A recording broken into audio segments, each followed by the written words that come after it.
শীতের পরন্ত এক বিকেল আর হাজারো দর্শকের উন্মাদনা, কমিটির এক চমৎকার আয়োজন। হয়ে গেল সাজনপুর 18 বাড়ি পুকুরপাড় মাঠের মেগা ফাইনালটি, যেখানে অংশগ্রহণকারী দল হিসেবে ছিল Korgaon football academy versus Baligaon football academy. আর প্রথম পুরস্কার হিসেবে ছিল একটি আকর্ষণীয় প্রিজ। আক্রমণে ক্রস করেছেন, ছাড়তে পারেননি শাকিল, তার দুর্দান্ত করেছেন, কিন্তু আবারও প্রতিপক্ষ। ছোট মাঠ হলেও দর্শকের উপস্থিতি আর উন্মাদনায় বলে দিচ্ছে কতটা জমকালো আয়োজন ছিল এই টুর্নামেন্টের মেগা ফাইনালটি। অংশগ্রহণকারী দুটি দলই শক্তিশালীভাবে টিম সাজিয়ে আসে। সরাসর ফুটবল একাডেমির প্লেয়ার মোহাম্মদ শাকিল ও তাকরিম এসেছিল বালিগাঁও ফুটবল একাডেমির পক্ষে এবং মিম এসেছিল করগাঁও ফুটবল একাডেমির পক্ষে।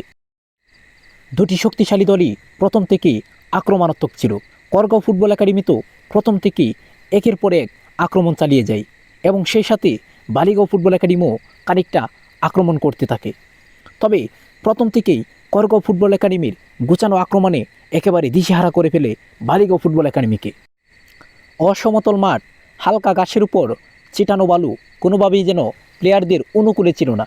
তাই তো সরাসর একাডেমির খেলোয়াড় শাকিল কোনোভাবেই যেন সুবিধা করতে পারছিল না। ফলে গোছানো আক্রমণও যেন ব্যর্থতায় পর্যবসিত হচ্ছিল।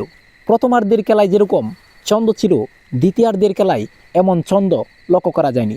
তার প্রধান কারণ হচ্ছে করগাঁও ফুটবল একাডেমির করা এক গোলে এবং তারা এক গোলে এগিয়ে যাওয়াতে কোনোভাবেই যেন সমতায় আসতে পারছিল না বালিগাঁও ফুটবল একাডেমি।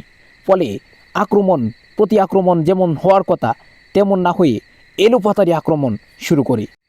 সবচেয়ে মজার বিষয় ছিল দর্শকদের নীরব উন্মাদনা, অর্থাৎ দর্শকরা অধীর আগ্রহে ছিল কে জয়ী হয় আর কে পরাজয়ী হয় সেই দৃশ্য লক্ষ্য করার। তবে একেবারে ছিল সুশৃঙ্খল, যা অন্য কোনো মাঠে লক্ষ্য করা যায় না।